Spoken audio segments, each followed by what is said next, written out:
Buenas noches, amigos. Los orígenes de la música parecen confundirse con los del lenguaje y con los de la propia humanidad. La música, lo sabemos bien en este programa, es uno de los grandes misterios. Seguramente la voz fue el primer instrumento. Pronto se acompañó de otros aderezos. Muy pronto el ser humano aprendió que la propia caverna resonaba. Y en ese eco multiplicado, potenciado, en ese eco que se hacía fuerte, un mensaje, una señal. Podían ser señales buenas y malas. Podían ser formas de comunicación tanto entre hombres, como una especie de código Morse remoto, como con algo mucho más importante, con el otro lado, un instrumento para abrir la llave del más allá.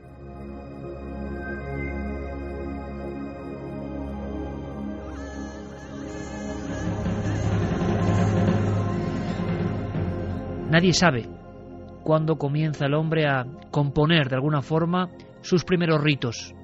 Lo que sí se sabe es que siempre estuvieron envueltos de música, de introspección y de ritmos que hacían que la conciencia se abriese hacia rumbos que ya hoy desconocemos por completo. Es una de las enseñanzas de ese hombre antiguo del que tantas veces hablamos. Yo os propongo hoy un viaje que, como estamos haciendo aquí, ojalá podáis escuchar con cascos. Ojalá podáis sentir casi dentro del cerebro, porque ese es el misterio profundo de la música, todos los acordes, todos los matices. Es verdad que el programa de esta noche, mañana, cuando se distribuya de esa forma maravillosa, gracias de nuevo una vez más, por todo el mundo a través de la red, habrá perdido algo. La compresión de los archivos hacen que la música se rebaje un tanto, que no tenga esa presencia que tiene ahora a estas horas exactas de la noche. Por eso, a los afortunados que hoy puedan estar, por ejemplo, en la cama con unos cascos, yo les mando un saludo muy especial, porque mi planteamiento es el de descender, el de abandonar casi la conciencia cotidiana, el de, a través de la aventura, el viaje, la arqueología, el misterio y la antigüedad, meternos en otras capas de esa cebolla desconocida que es la conciencia, que es la mente, porque parece que los antiguos, desde el tiempo de las estalactitas, lo hacían. En los últimos 10 años, los investigadores arrojan nueva luz. Algunos valientes de universidades prestigiosísimas se ponen sus trajes de espeleología, descienden a las cuevas o acuden a los lugares de rito antiguo, Stonehenge, Chavín de Huántar, lugares como la Gran Pirámide, lugares como, por ejemplo, los cromlech o los dibujos sagrados para los cielos, y se dan cuenta, milagro, casualidad, conocimiento oculto, de que suenan distinto, e intentan reproducir los mismos códigos musicales, intentando a la vez construir instrumentos de aquel tiempo. Y toda esa alquimia es posible, toda esa conjunción es posible. ¿Podemos nosotros, hombres y mujeres del siglo XXI, esta noche en Milenio 3, sentirnos como se sentían ellos? Claro que no, porque por un lado nuestra mentalidad es distinta, pero vamos a hacer el esfuerzo. Alaridos como estos, tambores espaciados, sonidos rítmicos que acababan haciendo al individuo, al iniciado, entrar en otro lugar, rompiendo la membrana de lo lógico, porque lo lógico, amigos, esta noche nos sirve de poco, como ocurría con los antiguos chamanes, druidas, brujos, sabios, hombres de luz, hombres sagrados. Pero yo quiero empezar de una forma distinta. Hoy tenemos muchas cosas, muchísimas. Pero veréis, yo hace mucho tiempo que conozco a mi compañero Javier Sierra. Hace mucho tiempo. Yo creo que ya un par de décadas nos contemplan. Y os puedo asegurar que siempre me acaba sorprendiendo. Eso es un lujo. Su último reportaje, su último cuaderno sonoro, me puso los vellos de punta, la carne de gallina y la mente a punto de entrar en el umbral de ese lugar de trascendencia. Nosotros hemos lanzado ya una encuesta preguntando si la música puede generar esto, puede conectarnos con eso que perdimos, con esas esferas que existen pero que no son lógicas, pero en las que han viajado hombres y mujeres de todos los tiempos. ¿Podemos esta noche lanzar el anzuelo con la música? ¿Entrar en esas burbujas del tiempo y el espacio? Bueno, Javier hizo un cuaderno sonoro. Yo lo escuché con mucha atención y creo que merece la pena muchísimo que lo escuchéis y que luego entremos poco a poco en algunos de estos templos y que escuchemos abriendo el alma, escuchemos sintiendo. Este cuaderno sonoro concentraba una serie de estudios que van entrecruzándose como las aguas de un río, estudios de diferentes lugares. Javier los unió de una forma, repito, excepcional. Yo quiero que entendáis cómo él juega con la música, que lo escuchéis. Abramos pues las tapas de este grueso cuaderno de tantos y tantos años de investigaciones, de viajes y también de músicas, ¿por qué no? Estamos investigando en la historia, estamos viendo piezas, documentos, legados, pero ¿y los sonidos? Son tan etéreos que no se pueden atrapar, pero seguro que significan cosas. Porque la música para todos vosotros, ¿verdad?, significa cosas. En nuestra pequeña o larga vida significa cosas.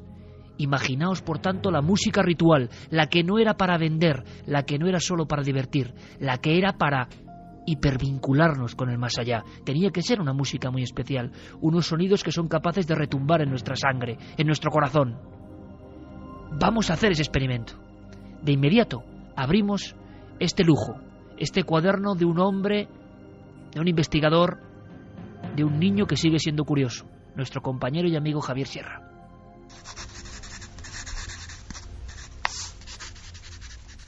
Hoy abro mi cuaderno sonoro para proponerles un nuevo viaje en el tiempo, pero no uno cualquiera. En esta ocasión volaremos al pasado más remoto, a la época en la que se levantaron algunos de los monumentos de piedra más grandes de la historia. Moles como Stonehenge o las grandes pirámides de Egipto, y cuya función exacta todavía hoy sigue siendo un misterio.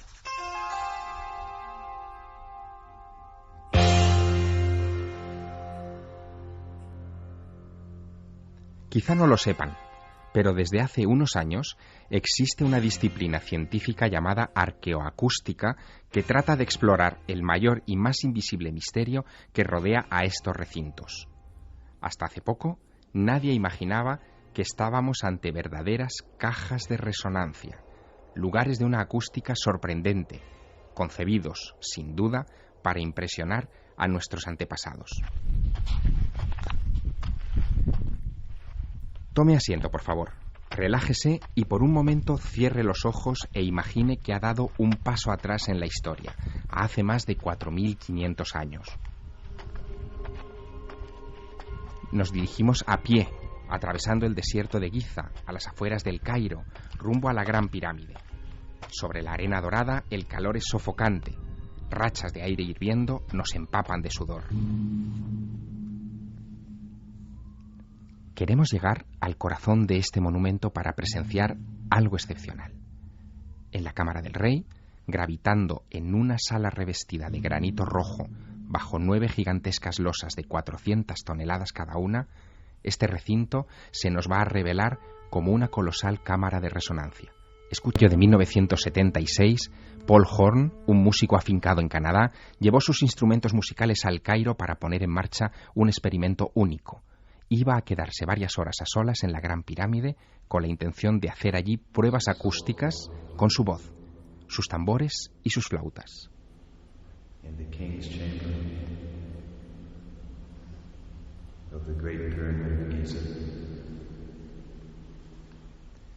Horn ordenó apagar los fluorescentes para evitar zumbidos molestos. Colocó un micrófono estéreo en el centro de la sala y durante 3 horas consecutivas puso su magnetofón a grabar. Lo primero que le llamó la atención es que en esa sala construida con arreglo a la llamada divina proporción, el eco de su voz se mantenía hasta casi los 8 segundos y era devuelto a sus oídos como si allí hubiera un coro. Nuestro músico no estaba preparado para aquello. Tomó sus flautas y comenzó a improvisar. Fue todo un hallazgo. Por unos minutos, la Gran Pirámide le pareció una criatura viva, que respiraba, con la que podía llegar incluso a comunicarse. Después de aquello, Paul Horn se haría mundialmente famoso por sus solos de flauta en lugares como el Taj Mahal, el Palacio de Potala o la Catedral de Vilnius, en Lituania. Pero justo con esta grabación, en apariencia tan simple, Horn había descubierto algo importante, que los monumentos de la antigüedad resonaban.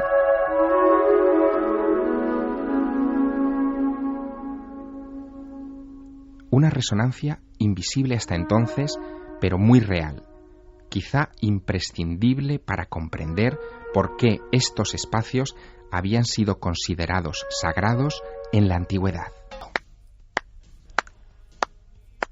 Es el sonido de unas palmadas grabado con una sencilla cámara anecoica en condiciones asépticas, sin eco. Si viéramos esas mismas palmas en el lado derecho del anillo de piedras exterior de Stonehenge, escucharíamos esto que el Dr. Till ha grabado.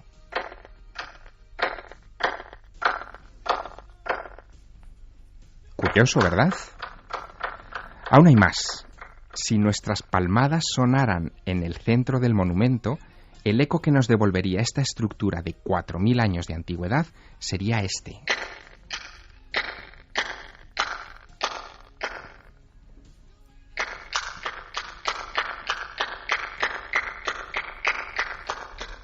Ahora, por favor, imagínenlo con tambores.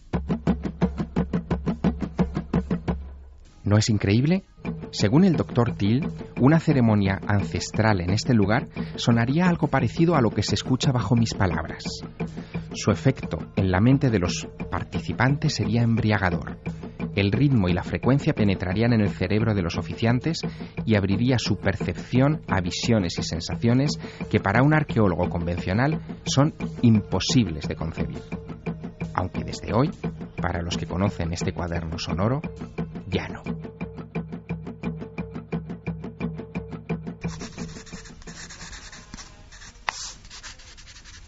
Esta es la lección que he aprendido en este pequeño viaje en el tiempo. Para comprender el pasado, no solo hay que examinar sus ruinas, también hay que prestar oídos a cómo suenan. Yo ya lo he hecho. Escuchen sin ir más lejos esto. Esta es la acústica del sarcófago de Keops. Como comprenderán, ya no viajo más sin mi grabadora en la mochila. Nunca se sabe lo que una buena grabación puede decirnos de un lugar sagrado del mundo antiguo.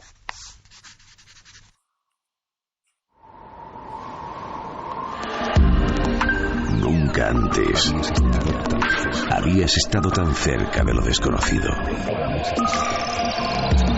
Milenio 3. Cadena Ser.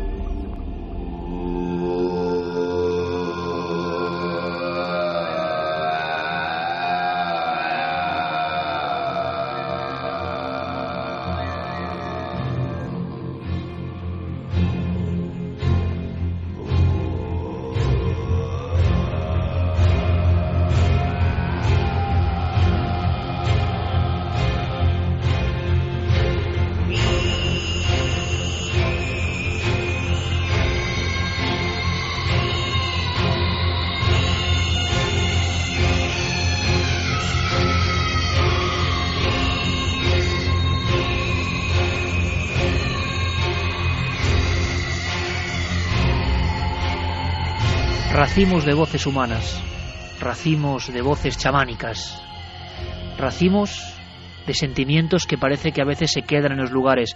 Desde luego, amigos, que merecía la pena el cuaderno sonoro, ¿verdad? Y el apunte que trazaba nuestro compañero con mano firme en las hojas de lo que es también su vida de investigación merecía también que ampliásemos perspectiva. Nada más escuchar este documento de Javier Sierra, yo supe que había que ir un poco más allá, que él mismo fuese guía y que supiésemos esta misma semana, para disfrutar todos de ello, qué se está haciendo en eso de la arqueoacústica, en la arqueomuseología, qué están haciendo algunos investigadores con los medios más avanzados. Hay quien dice que hay ciertos ecos que ya hemos escuchado, que incluso la más moderna tecnología no es capaz de alcanzar. Porque esos ecos, ese sonido de la piedra milenaria, ese estudio de la proporción en la antigüedad, todo ese código perdido, resuena en nosotros de una forma completamente nueva. ¿Os imagináis los ritos de los chamanes en los 5 continentes? Porque hay algo que no varía. 5 continentes y miles de años de historia y lugares de peregrinación donde, a través de la música, se conectaba con el otro lado. ¿Por qué la música desde la prehistoria como, de alguna forma, entrada directa en el mundo de las tinieblas o de las luces, en el mundo de la oscuridad y en el mundo de lo diáfano. Al igual que en el alma humana, parece que también hay dos tipos de resonancias. Vamos a ahondar en ellas. Tenemos, por supuesto, las vías de contacto abiertas. Milenio3, con número, @cadenaser.com. En Facebook y en Twitter, por supuesto, las redes sociales directamente vinculadas con el trabajo de Guillermo León, recogiendo ya todas vuestras opiniones, porque, ojo, hoy, a través de todas las vías de contacto y, por supuesto, también del lienzo blanco en cadenaser.com, queremos saber no solo opiniones, sino, ya me entendéis, sensaciones.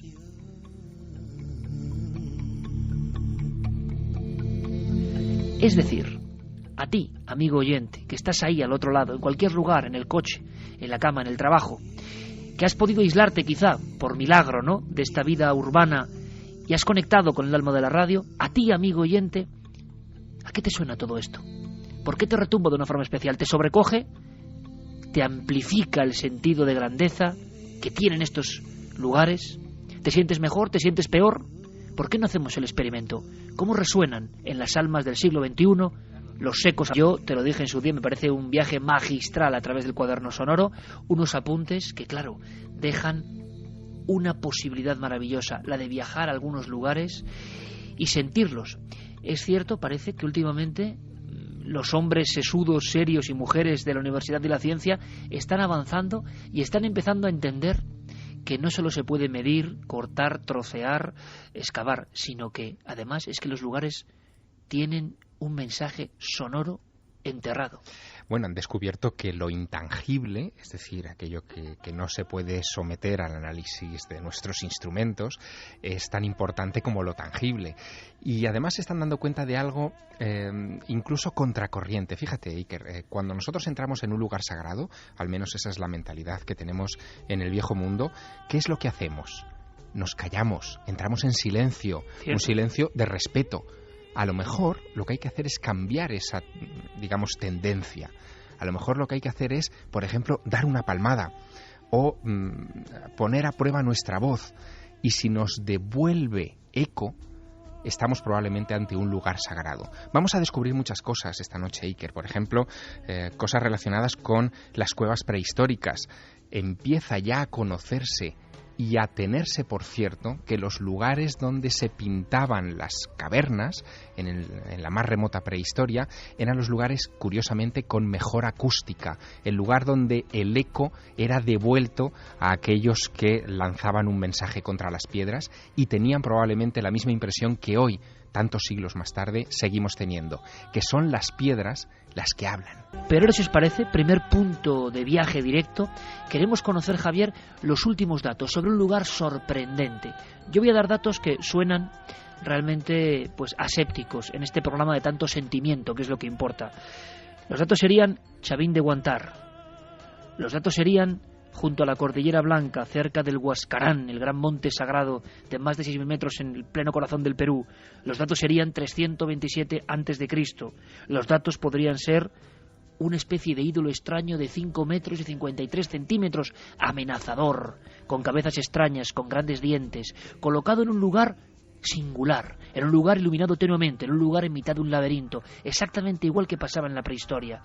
¿Y qué pasa? ¿Que aquí también hay sonidos? Bueno, hay que saber más de este lugar porque en él, en este enclave, ha estado Javier Sierra y resulta que las universidades más prestigiosas como la de Stanford lleva ya tiempo trabajando en el mensaje sonoro, en el código musical que sale de ahí, en una especie de partitura que entendían, que dice algo y que ya no entendemos y que tenemos que escuchar. Pero ¿qué te parece, Javier, si simplemente como inicio viajamos hacia Chavín de Guantar con José Manuel Novoa, sin duda uno de los hombres que mejor conoce el Perú milenario, el autor de documentales como El Señor de Sipán o La Dama de Cao, años trabajando en Perú, excavando a nivel oficial en Perú.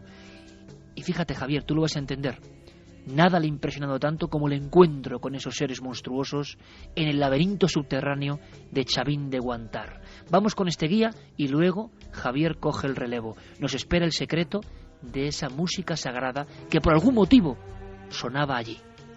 Cuando tú llegas a Chavín de Guantar y ves al lado de la Cordillera Blanca, al lado del Huascarán, que es el pico más alto de todos los Andes peruanos, 6.000 y pico metros, y de repente encuentras un santuario ahí donde lo importante no es lo que se ve desde fuera, sino los subterráneos. Chavín de Guantar está horadada. Lo importante es lo que hay debajo. Estos subterráneos que existen en Chavín, que todavía acabamos de descubrir casi el doble de subterráneos de los que ya hay, que se pueden visitar, que se pueden conocer. Estos subterráneos concluyen en una cripta muy pequeña, donde de repente hay un monolito de granito blanco que representa un dios que se ha llamado el dios de los Andes, pero lo importante es lo que se siente en estos subterráneos. Yo estaba ahí rodando a las 2 de la mañana y te digo que nunca en mi vida he estado en un lugar donde realmente ese magnetismo que existe ahí te llega hasta el corazón. Escuchemos un poco más, porque en Chavín hay una llave que tenéis que conocer. ¿Cómo Chavín podía estar ahí sin ninguna fortaleza, sin ninguna muralla? No se defendían de nada. ¿Por qué? Porque realmente lo que tenían era la llave del más allá. Y ahora te explico. La gente que llegaba a Chavín en esa época, con sus excedentes de la cosecha, lo que intercambiaban eran sus excedentes por conocimientos de cuándo podían sembrar, de cómo era la posible venida del niño, y sufrían una iniciación. Esta palabra la vamos a escuchar a lo largo de toda la noche. Esta palabra es una clave importantísima: iniciación. Antes las cosas no se hacían porque sonaran bien o mal. Antes las cosas no eran porque eran agradables o desagradables. Antes las cosas eran porque eran importantes para el ser humano y para los dioses. Y había ritos de paso. ¿Os imagináis? En este lugar laberíntico de grandes paredes, cabezas clavas que aparecen directamente de los muros, a veces con dientes, a veces con ojos glaucos, sin pupila, que nos observan. ¿Os imagináis al iniciado, que podía ser un joven, una joven, entrando dentro del pasadizo para encontrarse con un monstruo de 5 metros de alto, de piedra, que te mira directamente, iluminado solo por una tenue llama o por un halo de la luz de la luna? ¿Y qué sonidos habría ahí? Bueno, nos queda saber algo más. ¿Cómo era, según las investigaciones de José Manuel Novoa, investigaciones de una excavación de ahora mismo, febrero del 2011, cómo era ese rito? ¿Qué han descubierto? Tomaban el San Pedro, la mezcalina. En las cabezas clavas, que son cabezas que están en las cornisas de Chavín, algunas tienen incluso los mocos en la nariz de haber tomado la sacona del Amazonas. Y una vez que habían ingerido estos alucinógenos, los bajaban a esos subterráneos que nunca fueron iluminados, con las pupilas absolutamente dilatadas, podían ver algo que normalmente no se ve, para poderse dirigir hasta el lanzón, ese monolito que hay en esa cripta, iluminada tenuemente por una luz que llegaba de un ducto que había en la parte cenital del lanzón, y en ese momento sonaban los pututus, que eran las caracolas sagradas, inundaban esos ductos de los que hemos hablado con agua, y esos ductos producen, y eso se comprobó hace 2 años, producen un sonido del rugido de un jaguar. Imagínate, bajo los efectos del alucinógeno, cuando estás ahí viendo el lanzón, el dios de los Andes, tenuemente iluminado, y de repente una explosión de sonido, con tus pupilas absolutamente dilatadas y bajo los efectos de los alucinógenos que habían ingerido, de repente pasaban al más allá. Pues así lo cuenta con esta vehemencia José Manuel Novoa, porque él ha estado a las 2 de la mañana a solas delante de ese dios de grandes colmillos, feroz, dios del inframundo quizá, el lanzón de Chavín de Guantar, lejos de todo y de todos, en una zona remota. Hace 2400 años se hizo este templo que ahora suena, que sabemos que suena.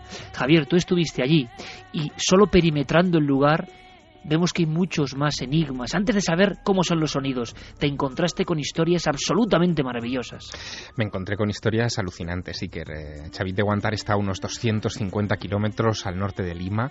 Llegar allá en abril de 1999, que es cuando yo hice mi primer viaje al lugar, fue una aventura tremenda, pero valió la pena, porque allí me encontré con un personaje único, con Marino González. Tenía 85 años, él fue mi guía por todas las ruinas de Chavín, y él acababa de ser cesado por el presidente Fujimori como conservador y director de esas ruinas.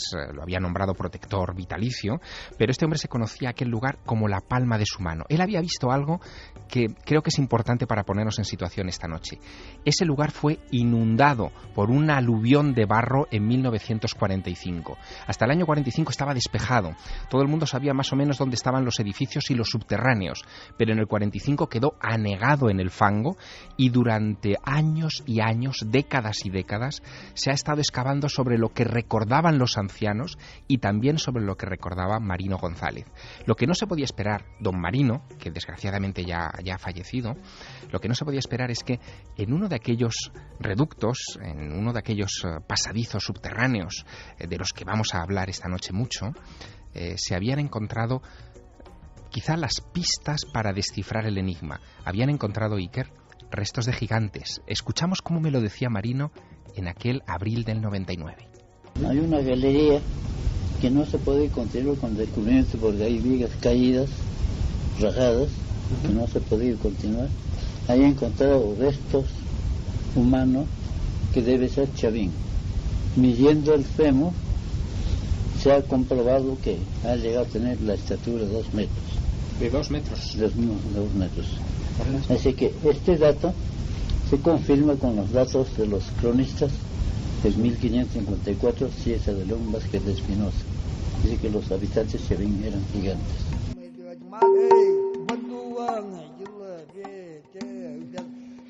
Gigantes en Chavín de Guantar. Vaya historia, Javier. Vaya historia, y es solo el primer hallazgo, porque a raíz de empezar a quitar esas toneladas de arcilla que habían ido tapando todo ese conjunto ceremonial, donde vemos representaciones de personas ingiriendo el cactus sagrado, el San Pedro, para entrar en esos estados alterados de conciencia, en esas excavaciones que continuaron durante muchos años, en el año 2001 dieron un fruto que nadie se esperaba. En una de esas galerías aparecieron enterradas ritualmente 20 caracolas marinas. El molusco de la clase Strombus es una caracola muy característica que tenían que ir a por ella a más de 200 kilómetros del lugar, porque Chavín no está precisamente al lado del mar. 20 caracolas enterradas con todo cuidado en el lugar en el que los chamanes comenzaron a hacerlas sonar. Y Iker, quiero que escuches este documento. Cuando se empezaron a sonar de nuevo estas caracolas, este era el sonido que empezaba a escucharse.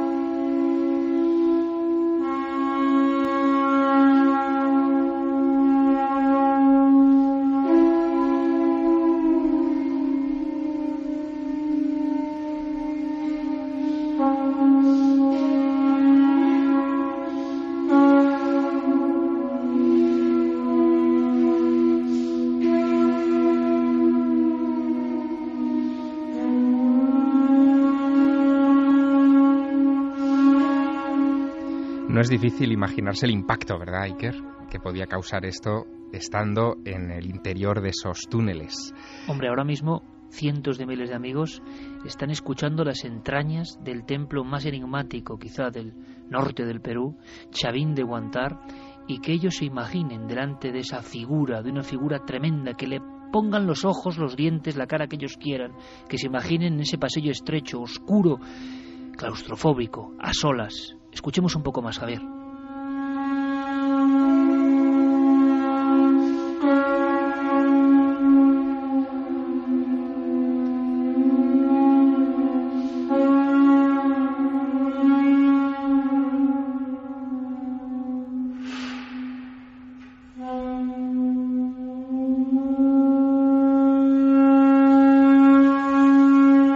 estamos asistiendo al lenguaje del lugar, al lamento de la piedra, al código secreto, a eso que está ahí y que solo encontrando las caracolas, como piezas de este puzzle, ha vuelto a revivir, ha vuelto a ser realidad, ha vuelto a surcar el espacio. Nos parece increíble tener en la radio estos documentos. Están ahí y generan sensaciones. Son interpretados por vuestros cerebros y por vuestra alma ahora mismo. Y la gran pregunta es, ¿qué sentís?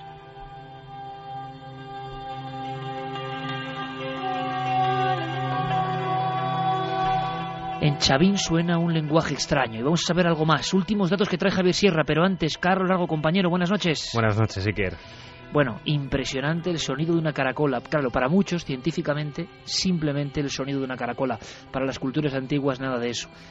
El hablar de la piedra, del pasado y seguramente de las ánimas que siguen ahí en creencias antiguas, que nos hablan, que nos dicen cosas. Volvemos a repetir vías de contacto rápidamente y si te parece, cuéntanos, antes de que Javier vuelva a sacar y vuelva a actualizar algunos datos que son impresionantes, lo vais a ver, de lo que está pasando ahora mismo. Cuéntanos qué siente nuestra audiencia, qué se le pasa por el corazón al escuchar todos estos sonidos, este racimo de pruebas de los ecos sagrados del pasado. Pues vamos a recordar lo primero, si te parece, esa pregunta de ikerjimenez.com, el debate de la semana de Milenio 3. ¿Podemos conectar con otras realidades a través de la música? De momento gana el sí con el 66,5%. Y esas vías de contacto que también recordabas, milenio3 con número @cadenaser.com, nuestro correo electrónico, también las frases de los oyentes en cadenaser.com y las redes sociales, en Facebook, en Twitter y en Google+. Pues vamos a ver esos primeros comentarios de nuestros oyentes. Por ejemplo, Hugo Saiz nos decía: el sonido forma parte de mucha arquitectura medieval.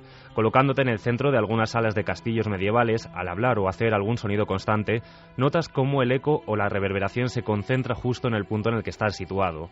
Es sorprendente. Tania López: claro que los sonidos nos hacen llevarnos a otros lugares, estados de ánimo mentales, estoy convencida de que sí. Edvan también comentaba: sí, la música puede elevar nuestro espíritu y sincronizarnos con lo sublime o transportarnos a nuestros peores miedos. Alberto Castillo también decía: Iker, los ecos me suenan y me impactan, es impresionante el eco de la pirámide, te transporta a otra dimensión realmente. Por ejemplo, Ibi también decía que en el desierto de Atacama existen las piedras campana. Al ser golpeadas suenan como el tañido de las campanas. Alonso nos escribía desde Suecia. Nos decía que en la soledad de esta noche, la majestuosidad de la noche, el tema de introducción sobre los sonidos de sitios milenarios es estremecedor. Eris también nos decía: música y poesía se entrelazan en el ritual chamánico. Sonido y ritmo, más nombrar aquello que no está presente, te acercan a lo espiritual. Fue el comienzo de la magia y la conexión con lo sagrado. Pues perfecto el resumen de momento. Experiencias estremecedoras, mágicas para otros, imagino que maravillosas para muchos, inquietantes para algunos, ¿por qué no? Hay una mezcla de todo eso. Seguimos muy atentos, por supuesto, a lo que vosotros opinéis y sentís esta noche tan especial, tan de experimentación, con muchas novedades luego, lo vais a ver. Y sigue nuestro camino porque queremos saber de la Gran Pirámide y queremos saber de otros enclaves concretos que resuenan y tenéis que estar allí con nosotros. Pero Javier, aunque sea de una forma, como tú sabes, casi en titulares, tienes que contarnos lo que ha pasado hoy mismo. Has logrado conectar con investigadores que están haciendo experimentos ahora mismo en Chavín de Guantar. Esto sí que es una exclusiva que muchos medios arqueológicos ni siquiera conocen. Pues sí, he podido contactar finalmente con investigadores de la Universidad de Stanford, en Palo Alto, en California. Fíjate, a raíz del descubrimiento de aquellos pututus, de esas conchas que hemos escuchado en 2001, un equipo de científicos de la Universidad de Stanford, del Centro de la Universidad de Stanford para la Investigación Informática de Música y Acústica, desplazaron varios equipos durante un par de campañas a ese lugar para grabar los sonidos que hemos escuchado y para estudiar cómo esas galerías de perfil bajo, de baja estatura, son toda una caja de resonancias, como meterse dentro de un enorme instrumento musical. Pero fíjate, Iker, lo que es la investigación con mente abierta.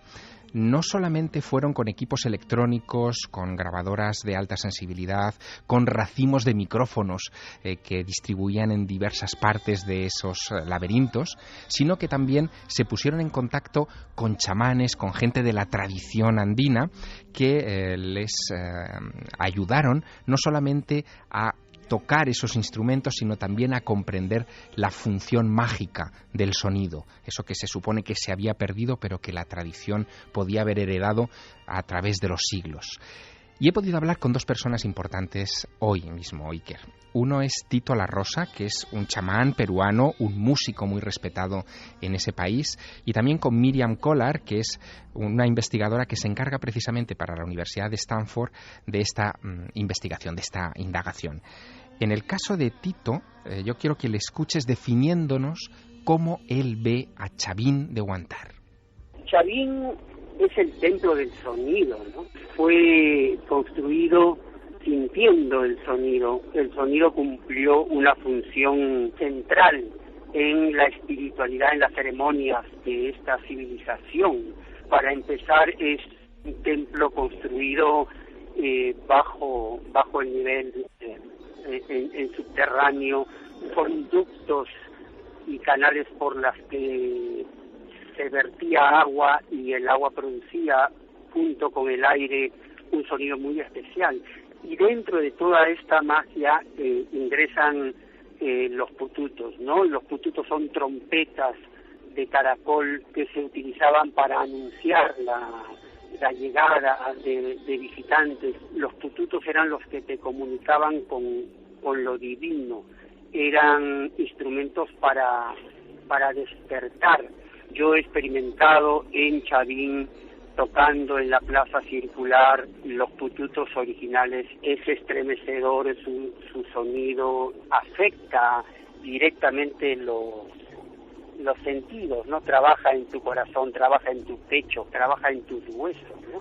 El sonido como creación, como despertar, como apertura de conciencia, ¿no? Tito nos estaba diciendo que los sonidos se sentían, no solamente se escuchaban por los oídos. Y tiene razón, el sonido es algo que no solamente entra por nuestros oídos, sino que fisiológicamente es capaz de ser percibido a través de la piel, de los huesos. Es vibración. Una vibración que afecta al cuerpo humano, tal y como nos lo confirmaba Miriam Collar de la Universidad de Stanford. Hay un ambiente, ciertamente, que tiene efectos por los sentidos de oído, del cuerpo de la gente.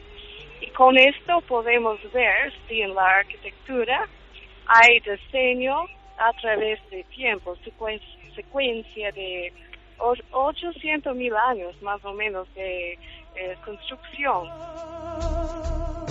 Para Miriam Collar, lo que había que determinar es si esos efectos acústicos eran una casualidad o había un diseño predeterminado. Es decir, esas gentes, esos gigantes que hace 2000 o 2500 años diseñaron los subterráneos de Chavín, ¿lo hicieron deliberadamente porque sabían el efecto que iban a provocar? Bueno, para Tito La Rosa, Iker, no hay ninguna duda de eso. Él introduce otra clave. Para entender bien el efecto de esos sonidos, hay que combinarlo con la ingestión de sustancias que abren la percepción, sustancias sagradas, sacadas de plantas del entorno. Le escuchamos. Todo esto acompañado, estaba muy relacionado con la planta maestra, la guachuma, que es el nombre tradicional de lo que se llama el cactus del San Pedro. Es una planta sagrada que se tomaba para... que era el eje de esta posibilidad de experimentar otros mundos, otros estados profundos de conciencia, ¿no? No solamente se tomó el San Pedro, también estuvo presente la planta de la ayahuasca, la planta madre, porque hubo mucha comunicación con la selva, y también una planta maestra que se llama la huilca, que entonces era una conjunción de plantas maestras que llevaban a lo profundo, ¿no? Al Chaupín. Finalmente, ¿qué cosa es Chavín sino tu Chaupín, tu centro, ¿no? Chavín realmente no es Chavín, o sea, es Chaupín. La palabra Chaupín quiere decir el centro de tu centro. Entonces ahí ingresabas, pues, al centro de tu centro, ¿no? Qué viaje nos proponían, viajar al centro de uno mismo a través de la Ucupacha, del mundo subterráneo. El centro de tu centro, decía Javier. El centro de tu centro. Bueno, pues fíjate, en este caso hay algo que creo que es importante. Por supuesto, todos tenemos todavía en el tímpano los sonidos de las caracolas. Bueno, ese sonido que se tocaba en los subterráneos parece que emergía al exterior. Le pido a Noel que lo ponga otra vez de nuevo, porque Rumenos, de fondo, Noel Calero, por favor, coloca también ese sonido de las caracolas para que volvamos un poco a Chavín.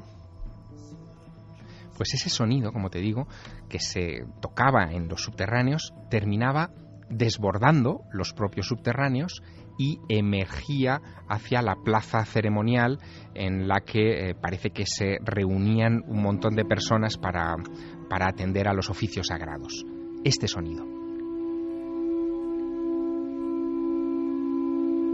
Y el hecho de que se escuchara fuera del subterráneo, justo en la plaza ceremonial, indicaba todo un diseño. Todo eso estaba meticulosamente preparado. Tanto es así que Miriam Collard, de la Universidad de Stanford, llega a una conclusión tras hacer un hallazgo. La escuchamos. Todo esto acompañado, estaba muy relacionado con la planta maestra, la huachuma, que es el nombre tradicional de lo que se llama el cactus del San Pedro. Esto ya nos lo ha contado. El corte exactamente de Tito La Rosa, uno de los grandes músicos peruanos. Y vamos al último corte. Claro, sí. Que decía una frase que era tremenda, que era: se siente en el pecho, se siente en el corazón, se siente en los huesos. En fin, vaya frase de todo un músico. Creo que ahora sí tenemos el documento. Hemos descubierto que hay un ducto haciendo de la galería de Lanzón su oráculo, su centro más importante del sitio. Hay un ducto que arquitecturalmente es como un filtro por sonido, especialmente por los estatutos, los artefactos de Chavín. Entonces, por el sonido de estos 20 instrumentos específicos del sitio, su sonido no más sale de la galería alrededor de Lanzón hasta la plaza circular en el exterior. Y todo un ducto que arquitecturalmente es como un filtro por sonido, especialmente por los estatutos, los artefactos de Chavín. Entonces, por el sonido de estos 20 instrumentos específicos del sitio, su sonido no más sale de la galería alrededor de Lanzón hasta la plaza circular en el exterior. Y todos los otros sonidos no mueve, no llega. Entonces, por esto, pensamos que en su arquitectura podemos ver un diseño especial por los estatutos conectando al Lanzón. O sea, Javier, un diseño muy concreto, muy específico para que suene exactamente como estamos escuchando ahora. Y solo esto, Iker, es decir, si alguien tocaba un tambor dentro de esas galerías, el sonido del tambor no emergía.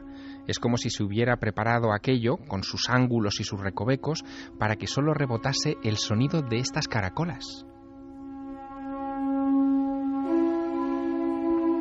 Es como una especie de gran coro, de coro ancestral, de coro que se te mete dentro del cuerpo. Claro, hay que vivirlo allí. Pero, fíjate, me gustaría agregar un elemento también inquietante, dando un salto, Javier. Chavín de Guantar y las investigaciones de la Universidad de Stanford, ni más ni menos, que Javier ha arrancado un poco de ese secretismo con el que se vuelven algunas cosas y nos la trae para que podamos disfrutar de todo esto. Esto no es casual.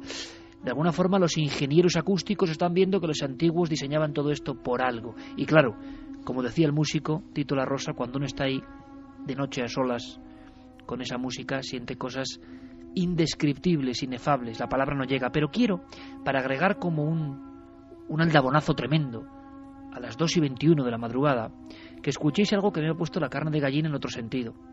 Damos un salto, pero seguimos en América. Le voy a pedir a Noel que nos ponga, por favor, el corte 10. El documento 10 pone silbatos de la muerte. ¿Y por qué hemos colocado esta especie de titular macabro a un instrumento? Bueno, Javier nos ha contado la historia de esas conchas arqueológicas. Javier, ¿podríamos hacer un dibujo, un flash? Porque sé que ahora toda la audiencia Estos son sensaciones y experimentos. Toda la audiencia, todos nosotros, vamos a sentir algo muy hondo. Y también tiene que ver con el mundo funerario, el mundo ancestral, el mundo, valga la redundancia, del inframundo, de la sensación de penetrar en lo más bajo, en el estrato donde convivían quizá las cosas menos agradables. Estamos en otra cultura, pero estamos en América, y se ha hablado de este hallazgo sorprendente. Javier, ¿nos haces la foto? Silbatos de la muerte. Bueno, los sonidos son la vía con la que nuestros antepasados se comunicaban con los planos superiores e inferiores, y eso lo sabían muy bien los aztecas. Tenemos que retrotraernos a 700 años más o menos atrás, que es el periodo en el que se fabricaron los sonadores de viento que se han descubierto hace unos años en el cerro de Mazatepetl, en el llamado Cerro del Judío, en México, a 4,5 metros de profundidad. Se trata de una especie de, vamos a llamarlo así, como silbidos o como silbatos pequeños de barro que caben en la palma de una mano, que tienen el aspecto de una calavera por la parte exterior y que habían permanecido sin recibir aire ninguno durante siglos. El caso es que los arqueólogos que lo descubrieron, comandados por el doctor Roberto Velázquez Cabrera, se atrevieron a hacer un experimento con uno de ellos. Uno en particular estaba especialmente en buenas condiciones. Todo su mecanismo fonador estaba intacto y se atrevieron, Iker, a soplar. Soplando a través de ese instrumento, descubrieron que estaban ante un llamador de los muertos, un silbato de la muerte. El sonido que emite lo que vamos a escuchar a continuación parece que se ejercitaba en el momento previo a los sacrificios humanos para abrir el camino del más allá al alma de aquel al que le estaban arrancando el corazón. El sonido, Iker, estremece.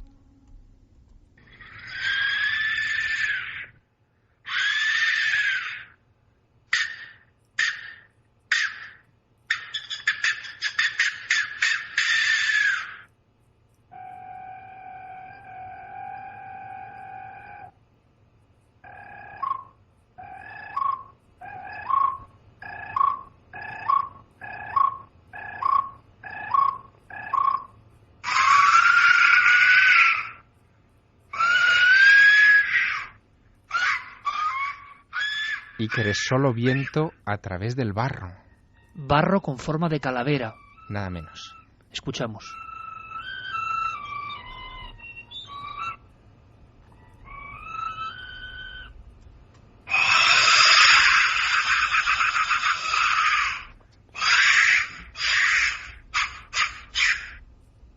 Sonido percutiendo el interior de uno de estos silbatos intactos de la muerte. ¿Es arqueología o es algo más? Yo, escuchando esto, me estaba imaginando esa iconografía poderosísima, riquísima del mundo, del inframundo, de los demonios de los aztecas, caminando en peregrinación, en hilera, quizá dispuestos al sacrificio, y a veces entre los vivos una calavera que ríe, que nos mira riendo, y parece que escucho su carcajada con esto.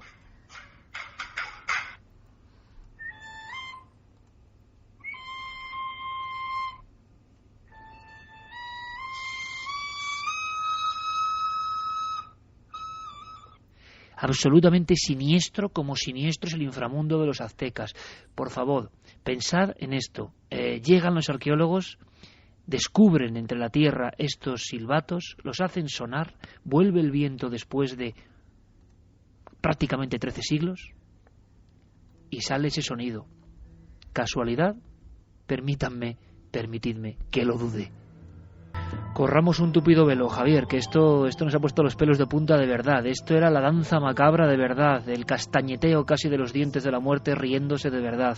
Vamos a algo más amable, porque en toda América vemos que los lugares de culto resuenan. Eso está claro. Mira, nosotros tuvimos una experiencia muy curiosa en Sacsayhuamán, que hilándolo con el increíble mundo oscuro del Danzón de Chewén de Huántar, también es Perú, y también parece construido o por gigantes o para gigantes. Esas gigantescas rocas ciclópeas, perfectamente pulidas, en un engranaje que no entendemos. Cuando llegaron los españoles, dijeron, no cabe duda, esto es una urbe para gigantes.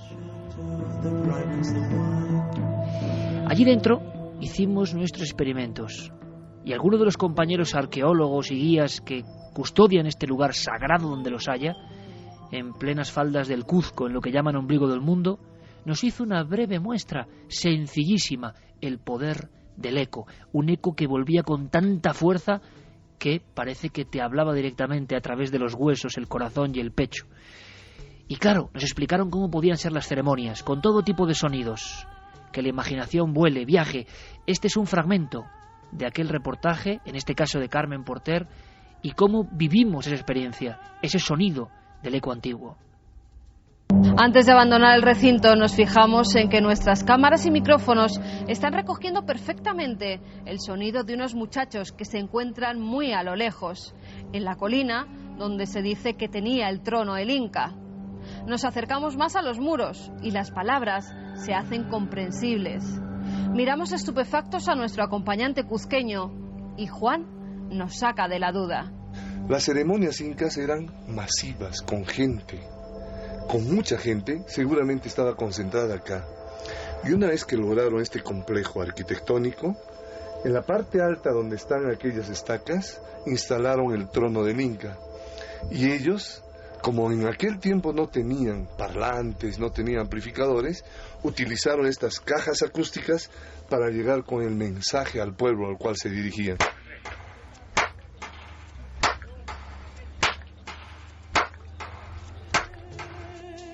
Un eco que parece el doble, el espíritu, la sombra, lo que te acompaña, que te devuelve el sonido. Y claro, ¿cómo podía ser interpretado en la antigüedad? Esto ocurre en otros lugares, sobre todo toda América, que le estamos recorriendo arriba y abajo, tiene estos sitios que responden, pero que a la vez generan una armonía sagrada. Bueno, estamos recibiendo decenas y decenas de mensajes de gente que de verdad, se ha aterrorizado, hay que decirlo. No me extraña. Que se ha sentido en la soledad de su casa mal. Bueno, hay un experimento ahí. Ese sonido de hace 13 siglos que Javier Sierra de alguna forma nos rescata, ha generado de inmediato una sensación en nuestra audiencia. Yo lo digo, mañana todo esto estará taimado, reducido, de alguna forma el empaque del sonido directo a través de las ondas de la radio no es lo mismo que a través de la compresión de internet. Y yo quiero que los que mañana nos escuchen, 1 millón de descargas mensuales ya a través de la red en ikerjimenez.com y en cadenaser.com, yo quiero que lo entiendan, quiero que lo entiendan, que a veces merece la pena el esfuerzo de estar a estas horas para sentir en el cerebro, y si es posible con los cascos, indicación que hacía Javier Sierra, estos sonidos. Luego si queréis, no lo sé, ponemos de nuevo los silbatos de la muerte, que es algo que te hace que el corazón salga casi por la boca, sinceramente. Se ven muchas visiones. ¿Qué visiones tendrían en aquel tiempo con estos sonidos? Bueno, sigamos en México, Javier, ¿te parece? Seguimos. Porque hay otro sonido, el sonido del quetzal. Sí, este es un sonido muy espectacular, pero hay que estar muy atentos para poderlo escuchar. Nos tenemos que situar en el templo de Kukulcán. Es casi, si me permites, Javier, como una psicofonía, ¿no? Hay que estar muy atento al sonido de fondo. Sí, lo vamos a repetir para que se perciba bien, pero nos trasladamos al pie de una de las escaleras del templo de Kukulcán, de lo que llaman el castillo en Chichén Itzá, en ese lugar en el que, se puede ver cada equinoccio, tanto de primavera como de otoño, como las sombras de la escalera conforman el perfil de una serpiente. Seguro que muchos lo han visto alguna vez en telediarios o en televisión, en reportajes. Bueno, pues en ese lugar, si uno se acerca a los pies de la escalera y da unas palmadas, va a recibir un eco muy curioso. No es el eco exacto de la palmada. Lo que recibe es lo que parece el canto de un pájaro muy determinado, del quetzal, que es un pájaro muy de la zona y por supuesto pájaro sagrado. Quetzal, Quetzalcóatl, el dios, la serpiente emplumada, es fundamental para entender la religiosidad y los ritos de todo ese lugar, pero para percibirlo tenemos, como te decía, que estar muy atentos. Vamos a pedir que nos quiten la música, vamos a escuchar esa palmada e inmediatamente después de la palmada el eco que se escucha parece un pájaro que empieza a cantar. Lo escuchamos.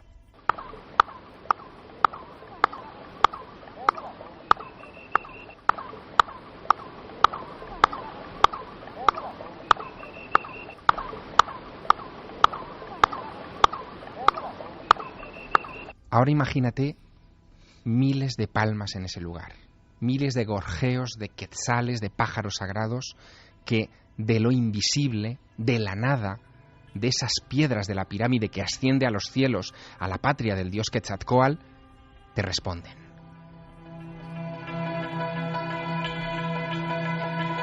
No podemos dejar América, el continente de los misterios, porque nos espera la Gran Pirámide. Aunque sea en una primera ojeada, tenemos que penetrar en sus secretos sonoros. No podemos dejar América, digo, sin saber algo más de los silbatos de la muerte.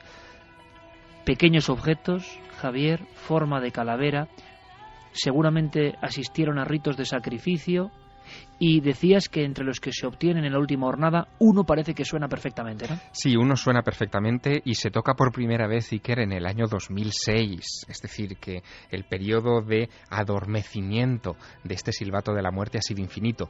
Lo curioso es que se han reproducido esos silbatos. Ha habido artesanos que los han reconstruido siguiendo el mismo esquema de sus primos de hace siglos, pero el efecto no es idéntico. Es mucho más, yo te diría que más penetrante el que es el auténtico, el que hemos escuchado esta noche aquí. Mira, el que vamos a escuchar ahora otra vez. Sí, el doctor Roberto Velázquez Cabrera decía que si se tocaran dos silbatos de la muerte simultáneamente, y dice textualmente, se producen batimentos infrasónicos complejos que generan estados alterados de conciencia, psicodélicos y alucinógenos. Madre mía, pero como siempre, ¿por qué será? Que no me extraña, Javier, lo que dices. Lo hemos contado muchas veces, ¿no? Experiencias de estar contemplando una figura real de arqueología, por ejemplo, de barro. Yo recuerdo una muy gráfica, una experiencia que me marcó profundamente. Supe lo que era la diferencia. Recuerdo perfectamente en ese habitualmente solitario Museo Arqueológico de Ibiza, en lo alto de la ciudad, junto a la Torre Románica, y había unas figuras tremendas de los cartagineses y de los fenicios, sobre todo, que habían aparecido en zonas marítimas y algunos incluso en caletas de la isla. Eran figuras pues con esa espiritualidad, con esa cosa extraña, con ese algo. A 100 metros, en la vitrina, las figuras nuevas, relucientes, exactas, idénticas, matemáticamente, lógicamente, científicamente lo mismo, la misma reproducción, para la venta.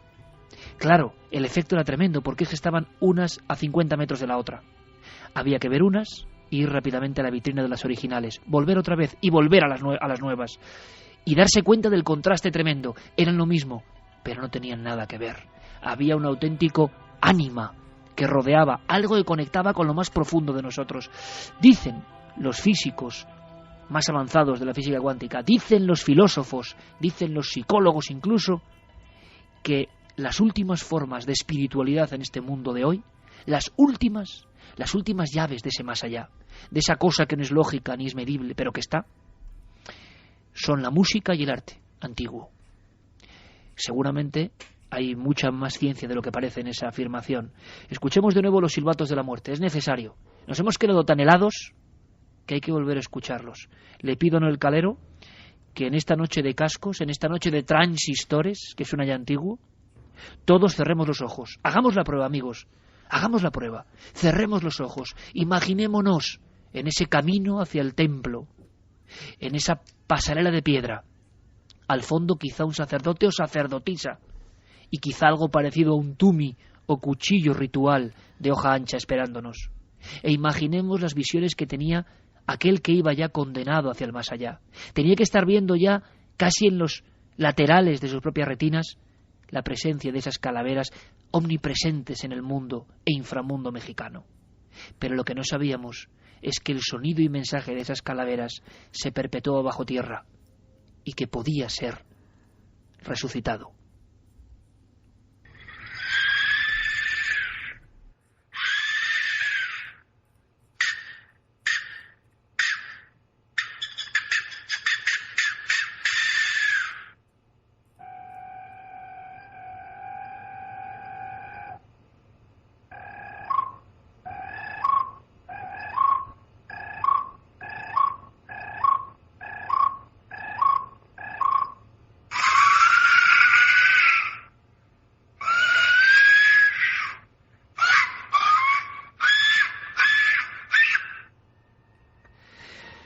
Creo que es suficiente, pero parece de verdad la risa de la procesión de los muertos y nos deja el alma Qué fuerte es la arqueología, qué fuerte es lo sagrado, que es capaz de sorprendernos. Iker, lo que estamos... En un mundo donde casi nadie se sorprende de nada, ¿eh? Eso es, Iker, lo que estamos escuchando en realidad son llaves. Se nos están abriendo las puertas de la percepción a esos otros mundos. Y esto que hoy en nuestra visión racional nos lo prohibimos, en el mundo antiguo era tenido por dogma. Lo invisible es lo que nos conecta con el más allá, con los dioses. ¿Y qué hay más invisible y a la vez más impactante que el sonido?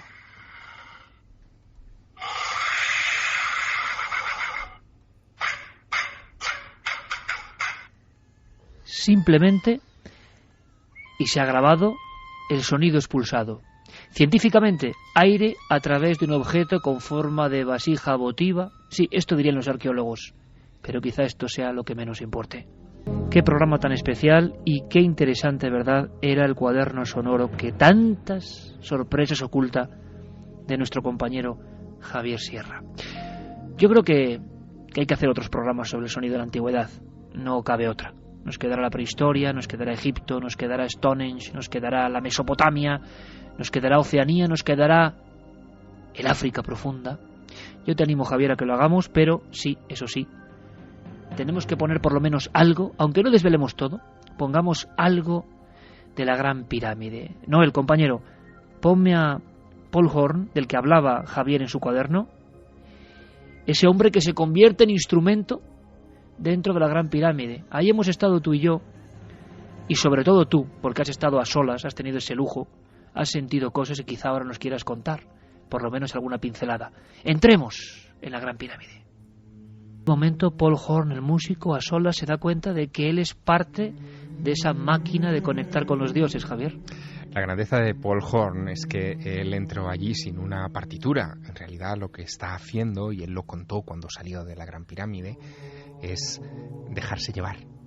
Se sienta en el lugar y solo con sus cuerdas vocales se deja llevar y entona. No se puede hacer ahora sin romper la magia, Javier. ¿Dónde está Paul Horn? Paul Horn está situado en una de las esquinas de esa habitación que es la Cámara del Rey, la que se llama la Cámara del Rey. Hay solamente una pieza de mobiliario allá adentro, que es un sarcófago de granito rojo, y en el centro de la habitación, a unos pasos de ese sarcófago, él ha colocado su micrófono. Es un micrófono de alta sensibilidad, conectado por un cable largo a su grabadora, y ahí ha dejado simplemente que las bobinas empiecen a rodar.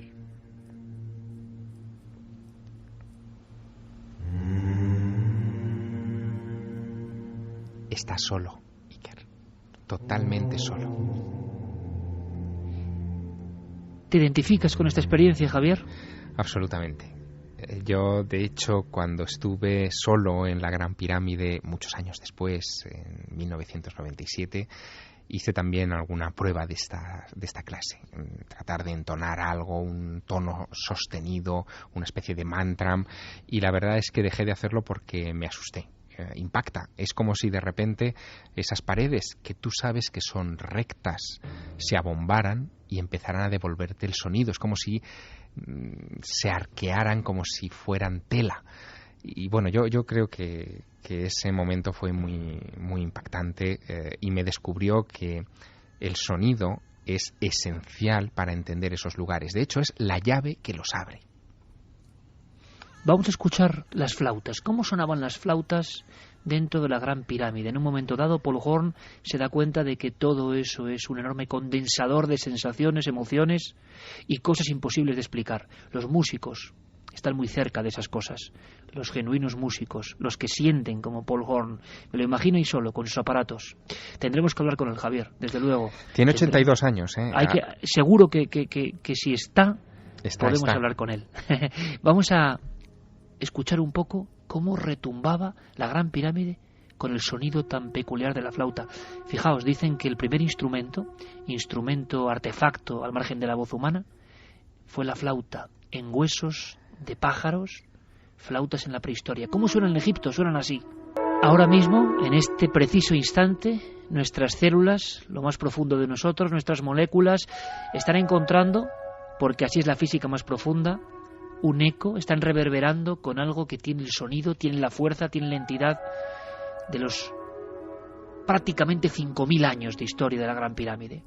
Y toda esa historia, todo ese conocimiento, toda esa magia la asimila nuestro cuerpo y quizá partes inconscientes de nosotros acumula ese saber. ¿Quién sabe? Seguro que los antiguos así pensaban. De otra forma es imposible concebir estos diseños de la arqueología musical.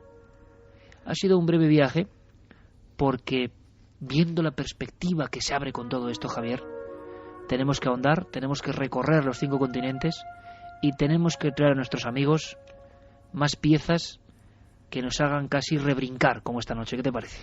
Pues sí, y además deberíamos incorporar en nuestro equipo de investigación no solamente una grabadora para dejar constancia de todos estos momentos, sino también algún instrumento musical, una flauta, un cuenco tibetano, algo que, en fin, que se pueda llevar, que sea fácil, que podamos percutir todos y poder comprobar los efectos en el lugar.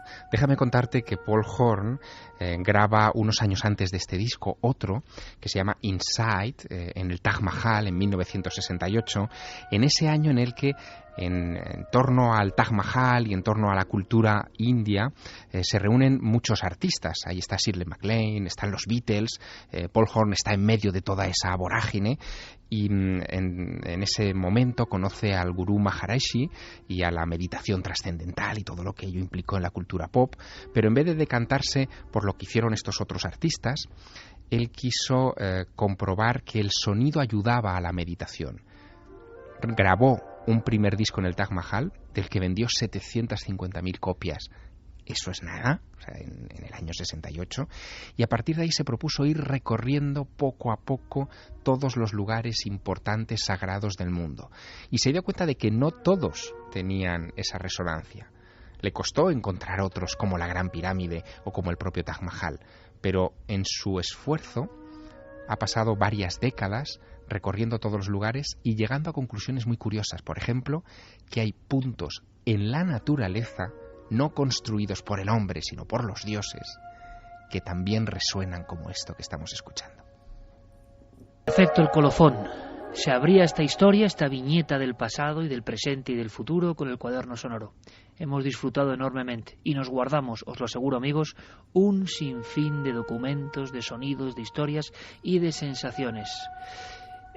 Javier, ha sido un auténtico placer, de verdad, y por eso tú y yo siempre llevamos música a cualquier lugar, ¿verdad? Es uno de los secretos que nos hace vivir las cosas con esta intensidad. Un auténtico honor, compañero. Gracias por enseñarnos este mundo y te aseguro que seguiremos indagando, pero es que eso es lo que ocurre, son las 2:47. ¿Y tú sabes lo que pasó a las 2:47 de hace 100 años? ¿Qué pasó?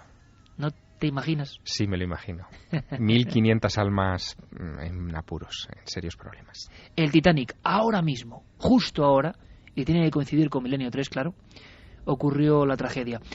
Solo puedo daros las gracias en nombre de todo este equipo, ¿verdad, Javier? Por el eco impresionante del programa Titanic del pasado domingo. Gracias de todo corazón. Luego hablaremos de eso, pero Carmen ha elaborado un informativo especial de noticias completamente desconocidas que se han sabido en los últimos días, que ni siquiera nosotros recogimos, y hay que emitirlas exactamente ahora, en el momento justo hace un siglo de la tragedia más mediática quizá del siglo XX, hay que decirlo.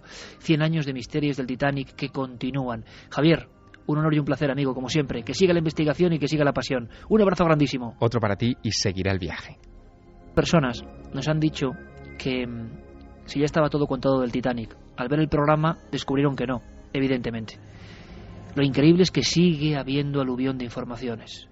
¿Qué os parece, amigos, si después de este viaje por los sonidos absolutamente a flor de piel, y luego quiero que Carlos me cuente vuestras sensaciones, nos marchamos de viaje con Carmen en este caso, en una embarcación pues también llena de alma que persigue al Titanic y que lo observa?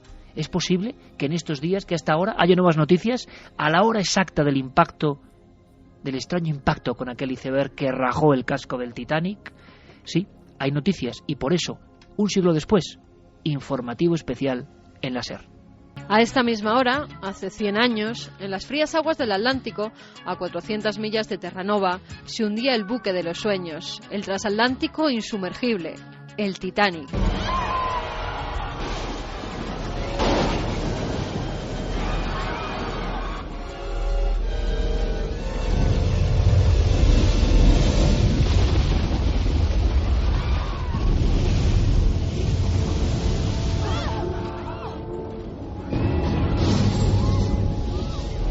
Desde que se produjo la tragedia se han realizado documentales, musicales, novelas, ensayos, series de televisión y películas. La primera de ellas solo un mes después de que el barco se hundiera. En mayo de 1912 ya se podía ver a la estrella del cine mudo Dorothy Gibson, que tras salvarse de morir bajo las aguas, decidió protagonizar en Salvada del Titanic el papel de su propia vida, utilizando incluso la misma ropa con la que se salvó del naufragio. La película se rodó a bordo del Olympic, el buque gemelo del Titanic, y no tuvo demasiado éxito, ya que el desastre estaba aún muy cercano. Sobre los restos del Titanic está esta misma noche el crucero MS Balmoral, que ha realizado la misma ruta que hizo el insumergible. Los pasajeros de este barco, entre los que se encuentran familiares de las víctimas, han cenado lo mismo que sus ancestros y han parado en los mismos puertos. Es una experiencia muy emotiva y estoy muy contenta de haber podido participar, ha dicho la sobrina nieta de uno de los desaparecidos. Mi abuelo navegó en el Titanic como mayordomo de primera clase, sobrevivió en el bote salvavidas número 13. También han rezado por las víctimas en una ceremonia que se ha llevado a cabo en la proa de la embarcación, lo que nos hace volver a aquella gélida madrugada cuando se producen los hechos y vislumbrar a los 3 sacerdotes católicos que viajaban en los camarotes de segunda clase del Titanic. Los supervivientes los vieron rezando el rosario, celebrando misas e incluso confesando a los inmigrantes de tercera que parecían conocer cuál iba a ser su final. A los 3 sacerdotes se les ofreció un puesto en los botes salvavidas, pero rehusaron. Todos ellos murieron y forman parte de los conocidos como fantasmas del Titanic, ya que sus cuerpos nunca fueron hallados. En el Balmoral, además, viajan periodistas, escritores, investigadores y curiosos de 28 países diferentes. Algunos de ellos se sumergirán en pequeños submarinos desde donde podrán contemplar los restos del buque que se hallan a 4.000 metros de profundidad. Maximiliano Seitz, reportero de la BBC de Londres, es uno de los privilegiados que ha podido volver a realizar la ruta del Titanic y nos cuenta cómo están viviendo los familiares esa ruta. Hay varios parientes, incluso en el barco, por eso te decía que algunos lo ven como un poco morboso, hay gente vestida con ropa de la época. Hay como la escenificación del barco adentro es como parecida a la del Titanic. Entonces ha habido algunos que han dicho, bueno, el Titanic en realidad fue una tragedia porque vamos a hacer una fiesta de esto. Pero otros dicen, bueno, que quieren recordar el viaje que hubiera hecho el Titanic, ¿no? Porque la idea es que complete el viaje hasta Nueva York. Y viajamos hasta Belfast, donde se ha inaugurado el Centro Titanic, un descomunal edificio de 14.000 metros cuadrados, construido sobre el astillero de Harland y Wolff, donde se fabricó el barco. El recinto tiene 6 plantas divididas en diferentes salas, donde se recrean cabinas y camarotes, el lujoso comedor o a través de pantallas interactivas uno se puede sumergir en los restos del naufragio, tal y como lo hicieron en 1996 los investigadores. Dios mío, es increíble, es increíble. Mira eso. Vaya.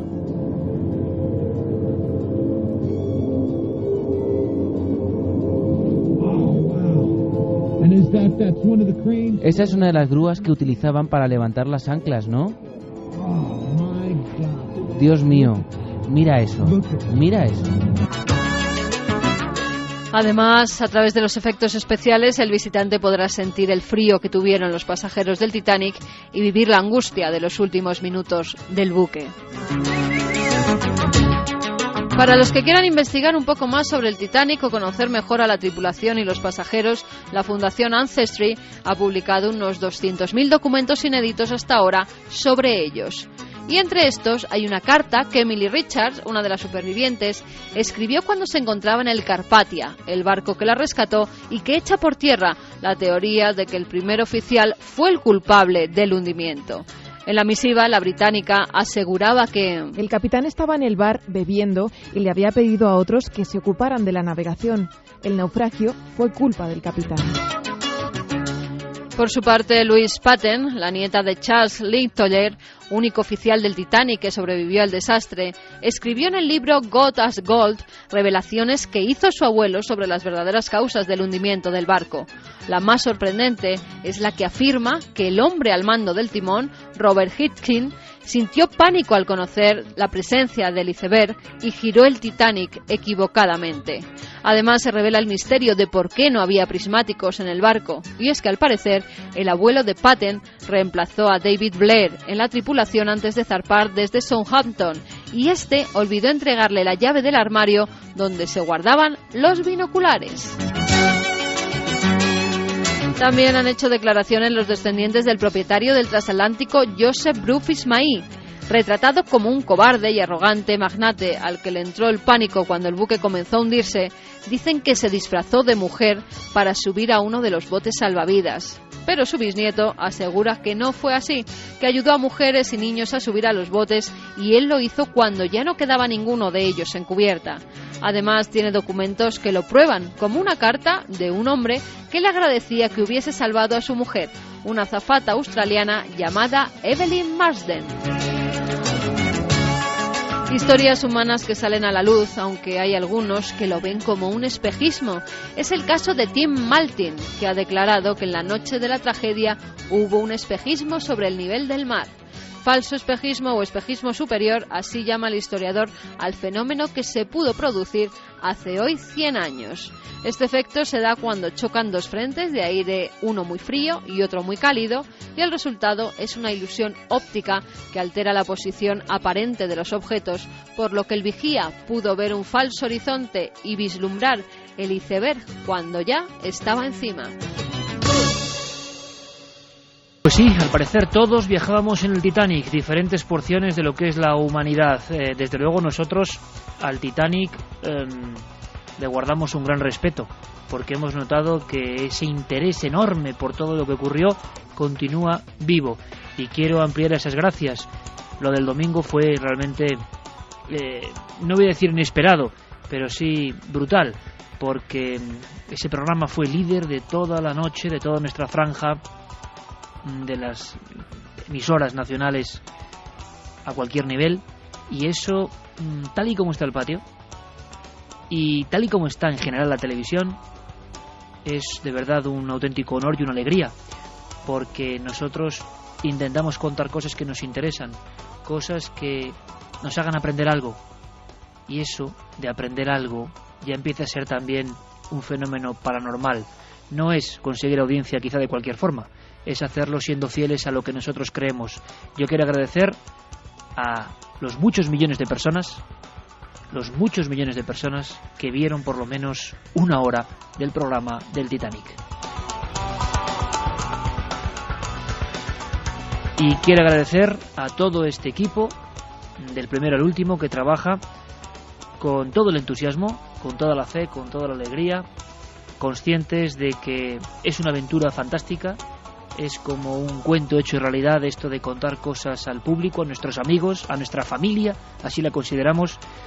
Creo que es el 33º EGM que vivimos, justo ahora que cumplimos 10 años, 11 temporadas, dentro de poco la efeméride, y un ascenso de unas 80.000 personas, que nos deja en nuestra nueva franja horaria una cifra de 478.000 oyentes, y más de 1 millón de descargas mensuales a través de ikerjimenez.com y cadenaser.com. Son números que nos ruborizan de verdad. No sé si lo merecemos, pero gracias por todo este cariño. Eso también es un misterio. Procuraremos estar a la altura. Ahora las noticias y después mucho más. Milenio 3.